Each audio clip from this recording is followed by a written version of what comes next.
아멘. 제목 같이 한번 읽어보겠습니다. 시작. 하나님의 사람 마가복음 14장 51절과 52절의 말씀을 중심으로 함께 말씀을 나누고 싶습니다. 여러분, 마가가 어떤 사람이었는가? 마가를 이해하기 위해서는 먼저 마가의 살아온 삶의 배경, 가정 환경들을 한번 살펴볼 필요가 있습니다. 먼저 마가는 참 감사하게도 믿음의 가정에서 자라났다라는 것입니다.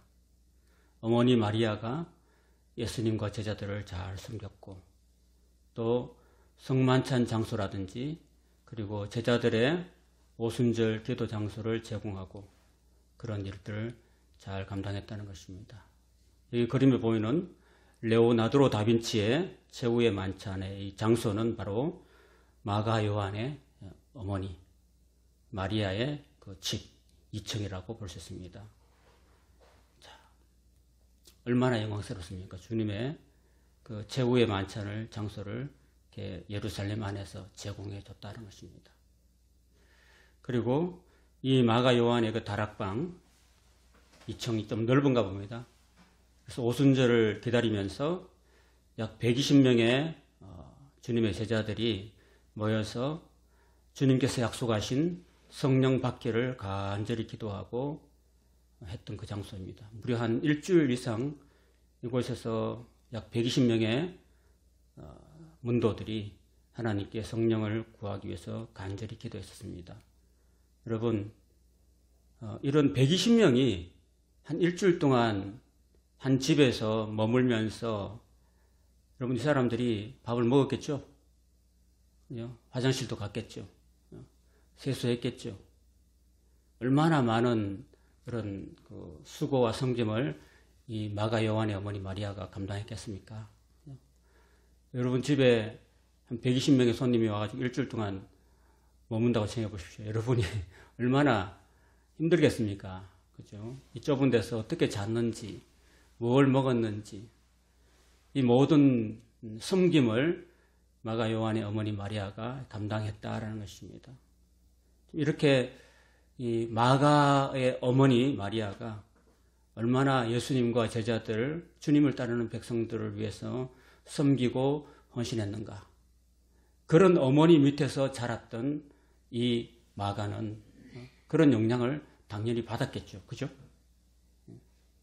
우리들도 우리가 부모로서 우리 자녀들한테 이런 주님을 섬기는 모습들을, 그게 힘들고 뒤치다거리가 힘들어도 그래도 기쁨으로 섬기는 그런 모습들을 자녀에게 보여줬던 이 마리아의 그 모습을 우리가 보여줄 수 있는 그런 부모가 되지 않을까. 그런 섬김의 모습들을 보면서 자녀들이 예수 그리스도를 닮아가지 않을까, 그런 생각을 하게 됩니다. 바라건대 저와 여러분들도 지금은 너무나 부족하지만은 이런 모습들을 우리가 본받고 따르는 주님이 기뻐하시는 섬김의 종들이 될 수 있기를 바랍니다. 그 다음에 외삼촌이 있었는데 외삼촌이 유명한 바나바랍니다. 바나바. 이 바나바는 어떤 사람이냐면은 사람을 다른 사람은 다 믿고 다른 사람들은 다 이렇게 두려워하고 했던 바울도 이 사람이 믿어주고, 그리고 일꾼 세우는 그런 협력자가 되고, 그리고 착한 성품을 지니고 했던 그런 분이 바로 마가의 외삼촌 바나바였습니다. 사도행전 9장 26절에 27절에 보면은 바나바에 대해서 이야기하고 있습니다. 사울이 예루살렘에 가서 제자들을 사귀고자 하나 다 두려워하여 그가 제자됨을 믿지 아니했다. 그러니까 바울이 다메섹 도상에서 예수님을 만나서 변화됐어요. 예수 믿는 사람들을 잡으러 갔다가 예수 만나고 변화되었는데, 변화된 이 사울이 다시 예루살렘에 와가지고 제자들을 사귀고 그들에게 예수 복음을 전하려고 하는데, 예루살렘에 정작 있던 성도들은 다 바울을 두려워했습니다. 믿지 못했습니다. 야, 저 가짜다. 저 거짓으로 믿는다고 하고 우리 공동체에 들어와가지고 우리가 누구인지 보고 우리를 다 대제사장에 고발하려고 한다. 이렇게 두려워하고 의심하고 믿지 않았습니다. 그때 바나바는 믿었다는 것입니다. 바나바가 데리고 사도들에게 가서 그가 길에서 어떻게 주를 보았는지, 다메섹 도상에서 어떻게 예수님을 만났는지, 또 예수님께서 그에게 말씀하신 일, 그러니까 내가 이방에 너를 보내겠다는 그런 말씀하신 일, 다메섹에서 그가 어떻게 예수의 이름으로 담대히 말하였는지를 전했다라는 것입니다. 이렇게 바나바는 사람을 품어주고 믿어주고 또 다른 사람들에게 좋게 말해주는 그런 분이었다는 것입니다. 그런 분이 바로 마가 요한의 외삼촌이었다는 것입니다.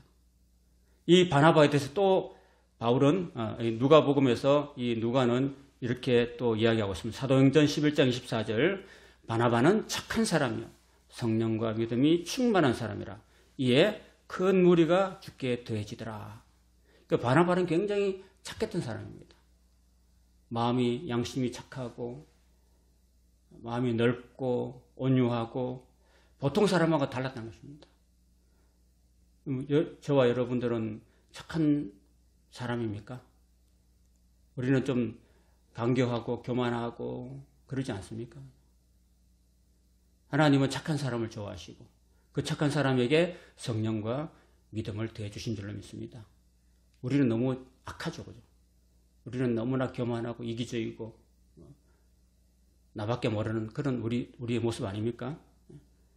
이 바나바를 통해서 우리가 다시 한번 우리 자신을 돌아보고 바나바를 본받을 수 있기를 바랍니다. 이 바나바는 사울을 찾으러 다소에 갔습니다.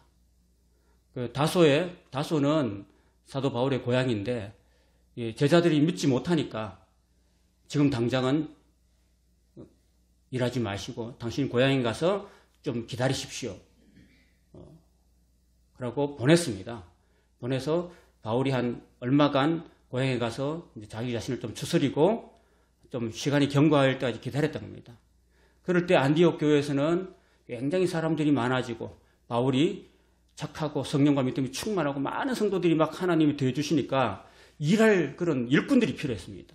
그래서 바나바는 그 길리기아 다소에 있는 바울을 찾아가가지고, 여기는 사울이죠, 사울이 아직까지 이름이 안 바뀌었죠, 그죠? 그 사울이라 하는 바울을 찾으러 다소에 가가지고 만나가지고 안디옥 교회에 데려와서 둘이 교회에서 1년 동안 제자들을 큰 무리를 가르치고 그때 비로소 안디옥에서 비로소 크리스찬이다라는 일컬음을 이제 받게 되었다라는 것입니다. 지도를 보면은 지금 현재 예루살렘이 요 밑에 있고 그 다음에 예루살렘 한참 북쪽으로 몇백 킬로 위에 수리아 안디옥에 있습니다. 여기 수리아 안디옥에 있었고 그리고 길리기아 다소라고 여기 있죠. 길리기아 다소 이곳이 바로 사도 바울의 고향인데 지금 바나바가 이쪽 길리기아 다소까지 가서 사울을 데리고 와서 안디옥 교회에서 수많은 성도들을 이제 바울과 둘이서 많은 성도들을 가르쳐 가지고 그때부터 예수 믿는 사람들이다. 저 사람들은 그리스도를 따르는 사람이다. 그리스도인들이다. 이런 이제 얘기가 이제 여기서부터 이제 나오게 됐다라는 이야기를 하고 있습니다. 자, 이런 바나바를 외삼촌으로 두고 있었던 마가였습니다. 그리고 마가는 이때 바나바를 따라갔을까요? 안 갔을까요? 당연히 갔죠, 그죠? 당연히 외삼촌 바나바를 따라가지고 안디옥 교회를 함께 섬겼었습니다. 자, 그 다음에 이 마가 요한의 집에서 이제 예수님께서 그 최후의 만찬을 하시고 그리고 십자가에 달려 돌아가시고 3일 후에 부활하셨잖아요. 그리고 예수님이 며칠간 세상에 계셨어요? 40일 동안 계셨어요. 40일 동안 계시고 이제 보세요. 6월절 3일 동안 예수님이 죽었다고 부활했잖아요. 그 다음 예수님이 40일 동안 계셨어요.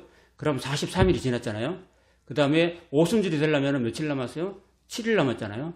7일 동안 제자들이 예수님 성취하고 난 다음에 마가 다락방에서 열심히 기도하고 그 다음에 오순절이 이르자 성령을 받았다는 것입니다. 어디서?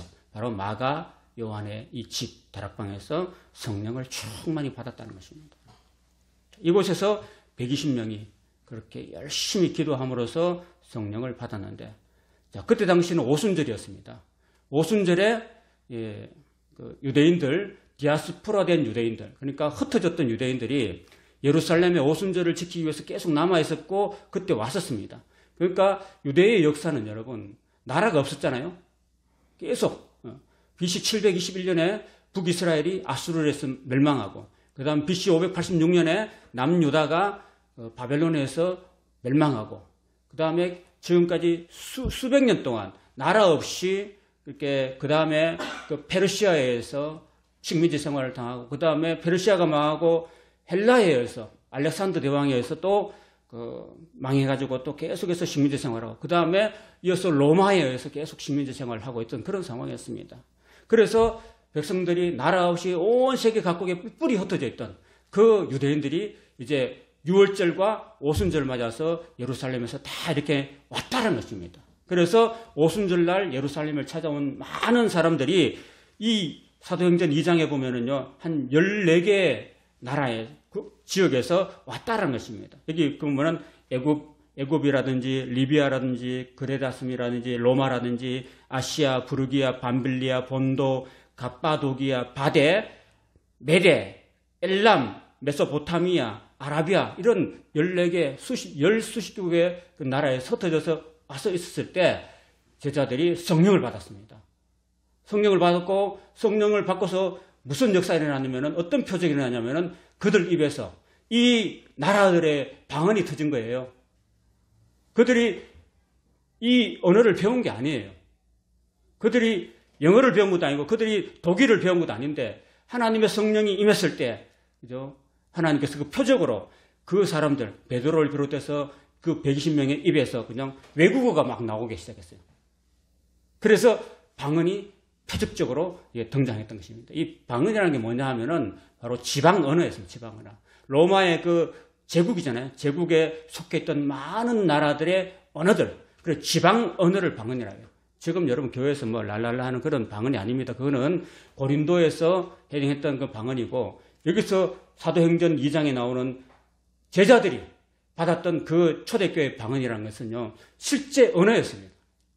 각 지역의 언어였습니다. 그래서 이 120명의 문도들이 성령 받고 거기서 하나님을 찬양하고 하나님을 높이는 소리를 자기 말이 아니라 히브리 말이 아니라 유대 말이 아니라 이 16개의 그 외국어로 막 외쳤다는 겁니다. 그러니까 그 사람들이 저 사람들이 갈릴리에서 온 사람들인데 공부를 안 하는 사람들이 어떻게 우리나라 말을 하느냐고 이렇게 막 놀랬습니다. 그래서 그때 이 놀라운 방언의 역사가 일어났습니다. 요즘 여러분 교회에서 막 랄랄라 롤롤로 이런 방언들은 다 가짜예요. 그죠? 그거는 이 세상에 알아들을 수 없는 그런 언어고요. 그거는 우리가 온전한 방언이라 할 수 없습니다. 이게 하나님께서 방언 주신 이유가 뭐냐 하면은 그래 그때 각국에서 왔던 그런 사람들 디아스포라 유대인들에게 그 방언으로 하나님을 높이는 그 소리 내용이 뭐냐 하면은 하나님을 높이는 소리를 했다는 겁니다. 아시겠죠? 랄랄라 롤롤로가 아니고 하나님을 높이는 그런 자기 나라의 언어를 했다는 겁니다. 여러분. 그러니까 그건 무슨 뜻이겠어요? 하나님의 내용이 하나님을 높이고 찬양하고 그리고 예수님을 통해서 구원하시는 그런 내용을 방언을 통해서 높이고 찬양했다는 것입니다. 이걸 분명히 아시고 그런 거짓 방언, 악령의 방언에 우리가 흔들리거나 쏘고서는 안 되는 거죠. 너무나 오늘 교회가 이 문제로 심각한 아름을 알고 있습니다. 안타까운 일입니다. 자, 이렇게 마가 요한의 가정 환경을 살펴봤습니다. 근데 이 마가도 또 연약한 인간이라서 실패하는 그런 모습을 보여주고 있습니다.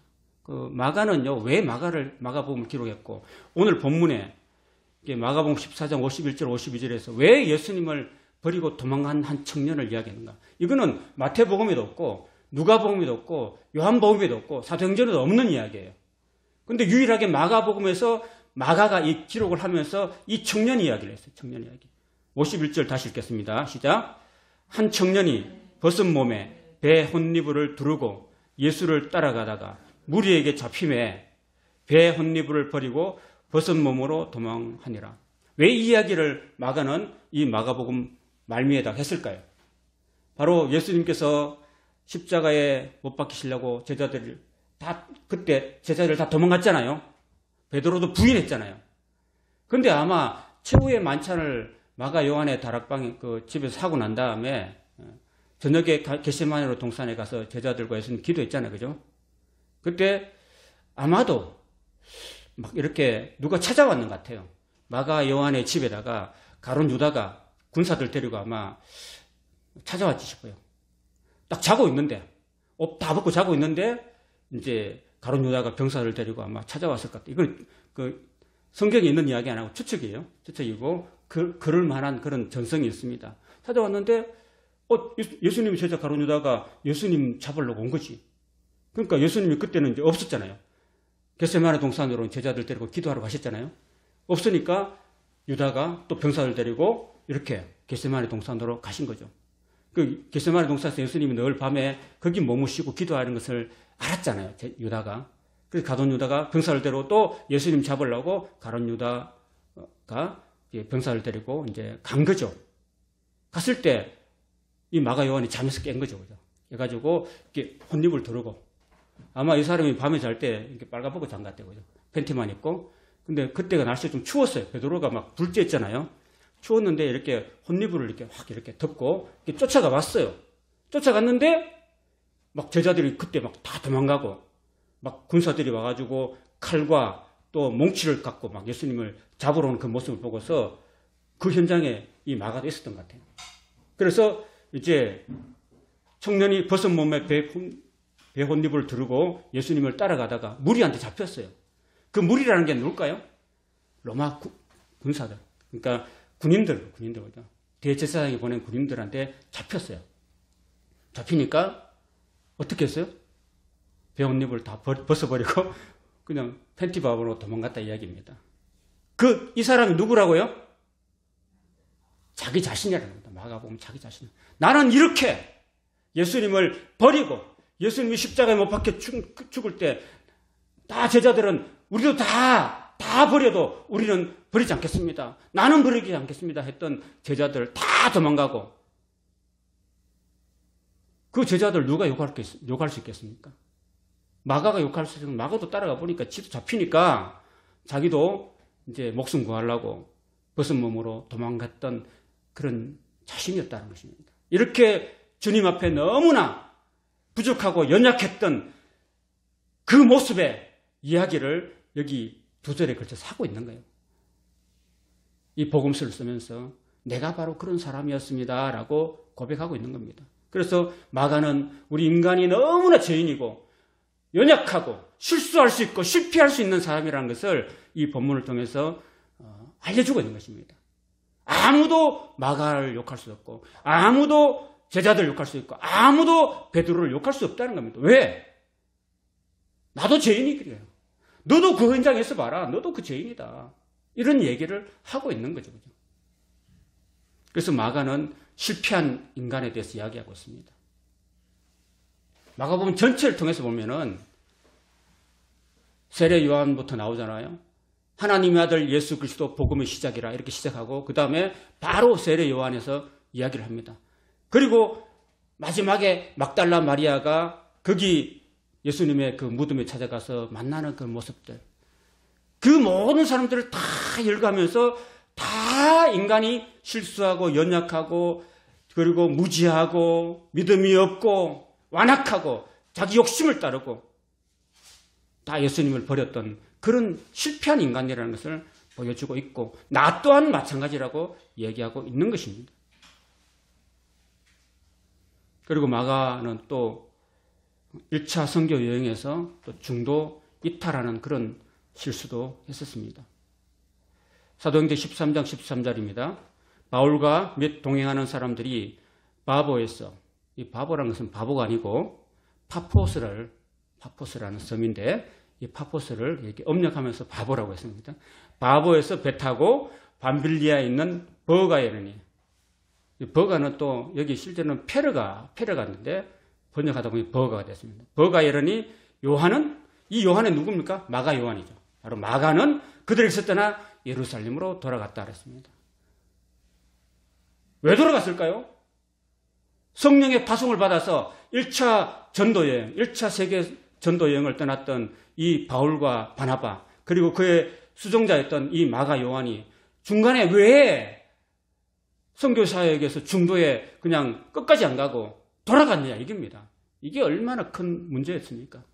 여기 수디아 안디옥에서 이렇게 선교여행을 출발하면서 이게 구브로섬의 살라메를 거쳐서 바포에 이르러서 이곳에서 총독 서기오 바울에게 바울이 전도했습니다. 그리고 다시 배 타고 밤빌리아 버가에 도착했는데 이 버가에 도착하고 난 다음에 여기서 마가 요한이 예루살렘으로 중도에 돌아가 버리고 말았어요.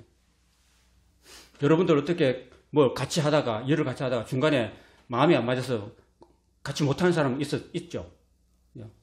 그럴 때 어떻게 했으면 남은 사람은 어떻게 해요? 굉장히 기분이 안 좋고 그 배신감도 느끼고 그럴 수 있겠죠. 그죠? 그런 느낌을 사도 바울이 가질 수 있었다는 것을 우리가 생각해야 되는 거죠. 그죠? 왜 마가가 이탈했는가? 그 이탈 이후에 그리고 무슨 일이 일어났는가를 살펴보면요. 여러분 원래 사실 마가는요. 유대인이고 할례당이었습니다. 할례당이 뭐냐 하면은요. 구원받을 때 할례를 하고 그 다음에 구원받을 수 있다는 주장을 한 겁니다. 여러분. 유대인들 할례를 하죠. 난지 8일 만에 다 할례를 합니다. 할례라는 것은 남자의 그 포경을 이렇게 태어나면 이제 그 포경 수술하는 거예요. 지금은 뭐 병원에서 이렇게 주사 맞고 하지만 옛날에는 그런 거 맞출 수 없었잖아요. 바로 그냥 애 정신이 없을 때 그냥 막 태어난 예수님도 8일 만에 할례를 했잖아요. 그죠? 이 할례를 받아야 구원을 받는다. 이런 생각을 갖고 있어요. 이걸 할례당이라고 그래요. 근데 바울은 그렇지 않았어요. 바울은 우리가 예수 믿음으로 이렇게 됐고 믿음으로 구원받는다는 생각을 했기 때문에 1차 전도여행 나가면서 그 구브로섬에서 막 사람들에게 복음을 전하고 하나님께 돌아온 사람들에게 막 세례를 주는 거예요. 근데 이 마가가 볼 때는 그냥 이방인들이 막 예수 믿고 돌아올 때 할례도 안 하고 막 이렇게 구원의 세례를 베푸니까 마가는 굉장히 마음에 어떤 그 갈등이 많았습니다.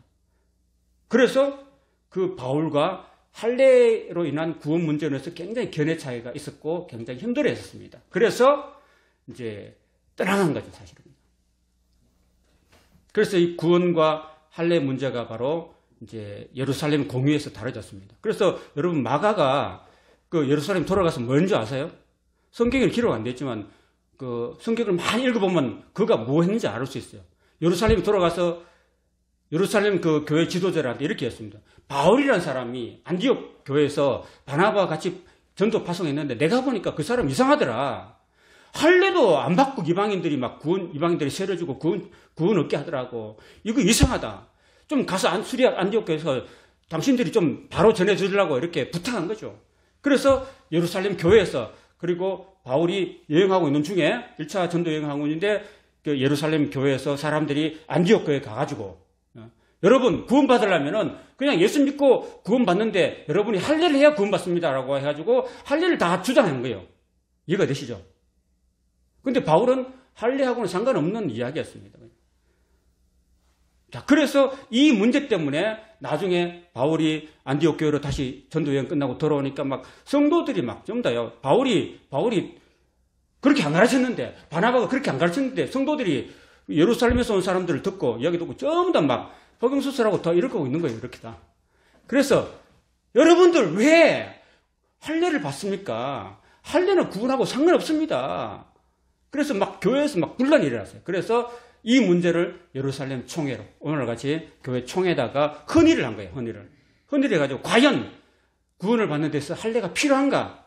라는 문제로 예루살렘 공의회가 사도행전 15장이 펼쳐지고 있는데 어떤 구원이 이루어졌는가? 사도행전 15장 한번 가보겠습니다. 15장 19절입니다. 같이 읽어보겠습니다.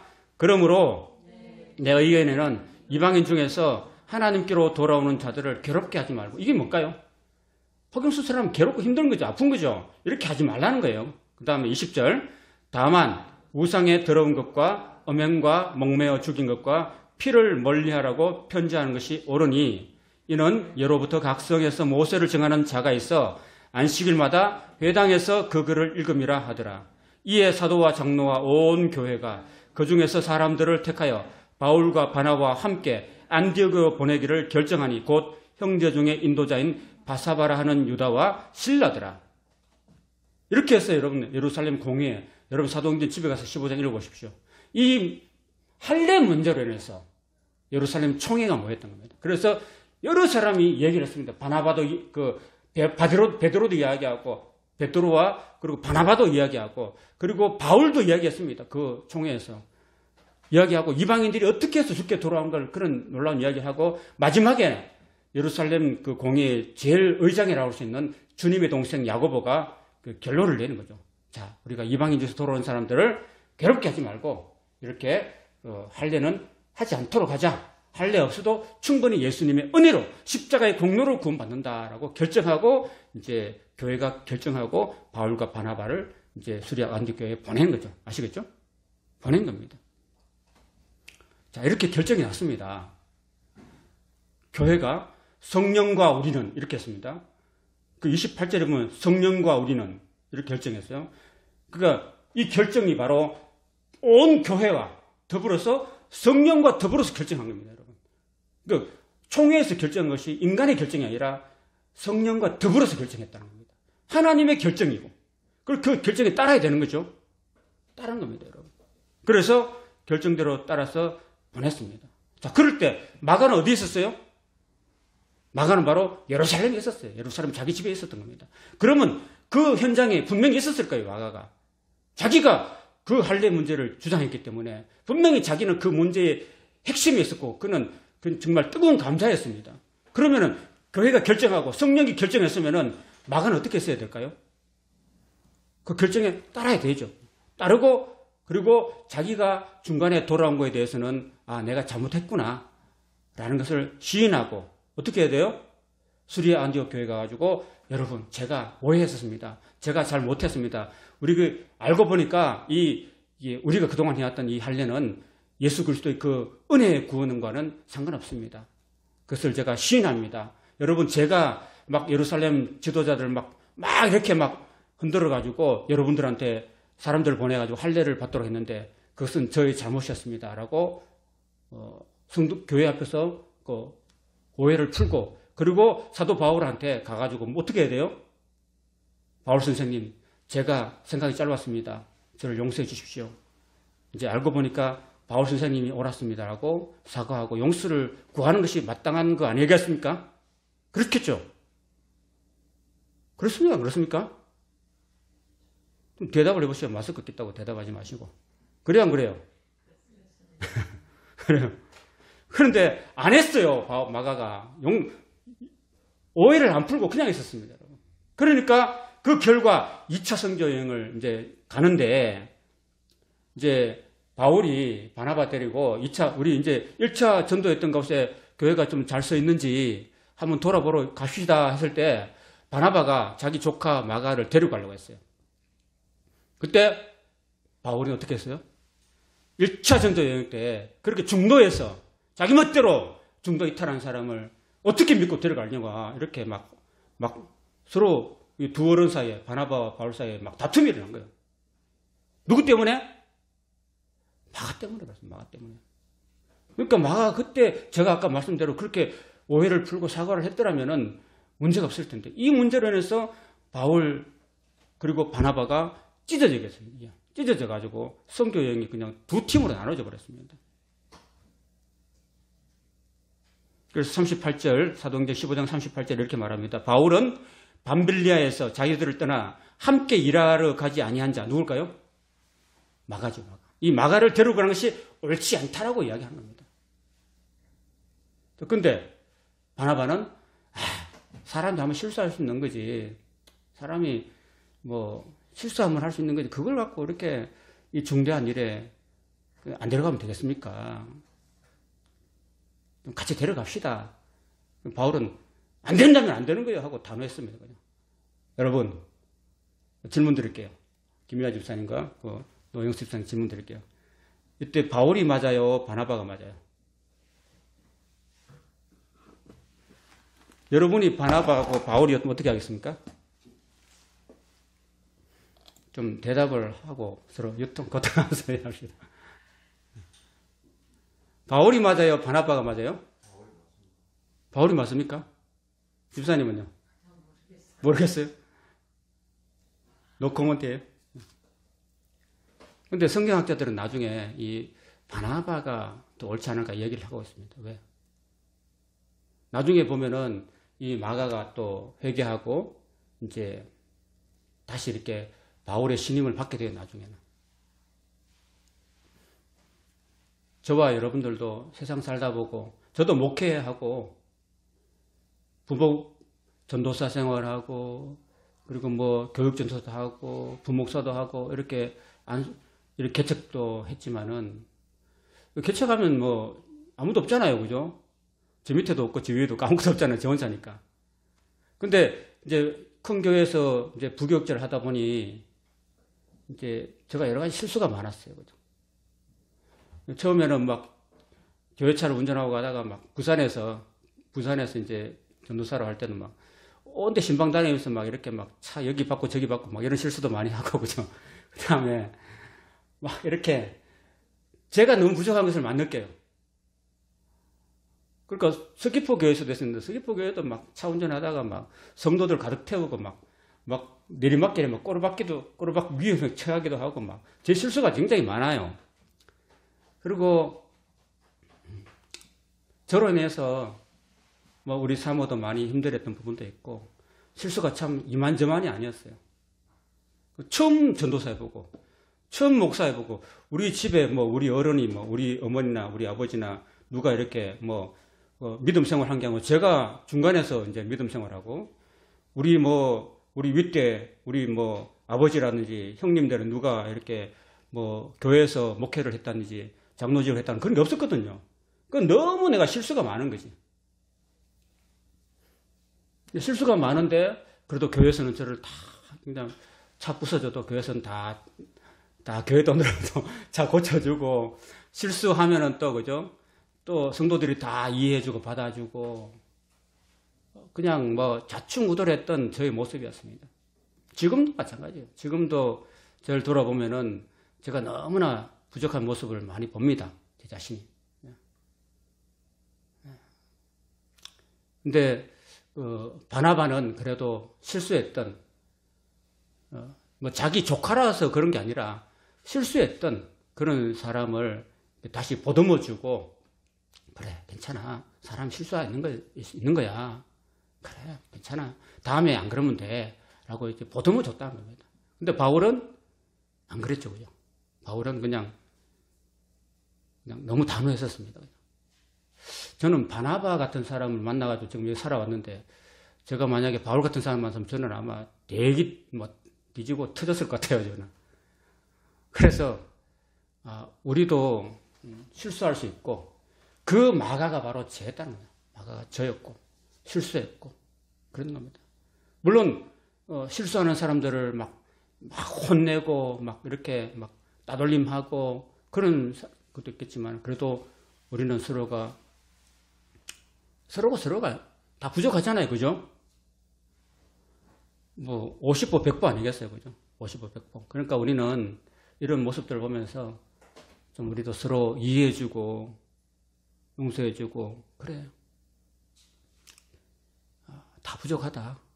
예수님만 온전하고 우리는 다 부족하기 때문에 부족함을 서로 이해하고, 최대한 서로를 위해서 배려하고, 서로를 위해서 챙겨주고, 서로 돕고 힘내가면서 살아야 되는 것이 우리의 모습이 아닐까 생각합니다. 사랑하는 여러분, 저와 여러분들 다 부족한 사람이라 생각합니다. 예수님만 온전하지 다 부족합니다. 베드로 보세요. 베드로가 뭐 온전했습니까? 다 줄을 떠나도 나는 안 떠나겠습니다 했고, 그래도 3번씩이나 부인했고, 그죠? 다 부족한 우리 인간입니다. 그죠?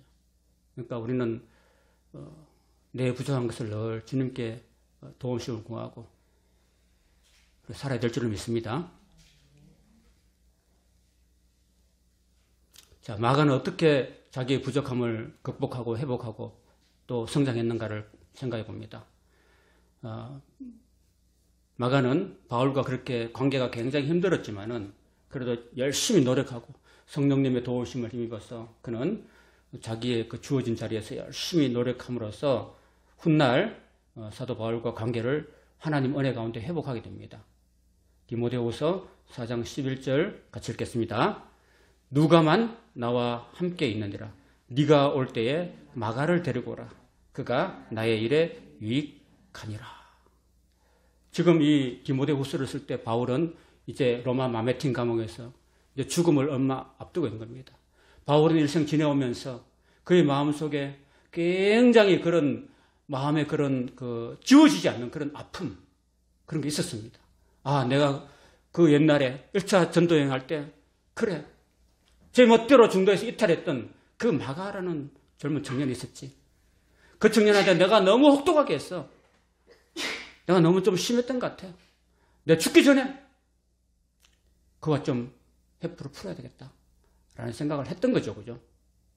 그래서 그 마메틴 감옥에서 죽음을 앞두고 디모데후서 4장은 바울의 마지막 기록이라고 할 수 있습니다. 여러분. 다 떠나고 바울 옆에 주변을 다 떠났습니다.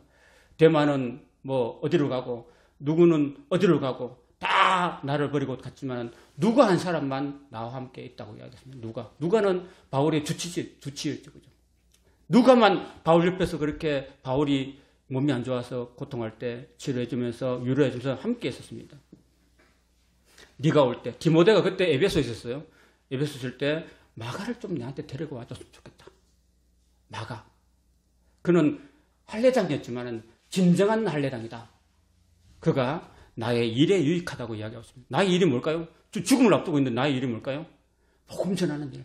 이 복음 전하는 일을 마지막 마가한테 좀 부탁하고 싶은 거예요. 내가 죽어도 하나님의 복음은 끊어지면 안 되니까 네가 옛날에 그렇게 떠나갔지만 내가 너한테 너무 화를 내고 내가 너한테 너무 큰 잘못을 한 것 같다. 내가 마음이 아픈데 내가 너한테 사과도 하고 내가 죽기 전에 너를 보고 너에게 복음을 전하는 것을 부탁하고 싶다. 이런 얘기를 하고 싶었던 거예요. 자, 이렇게 되면은 마가하고 바울은 어느 정도 이렇게 이제 만나는 거죠.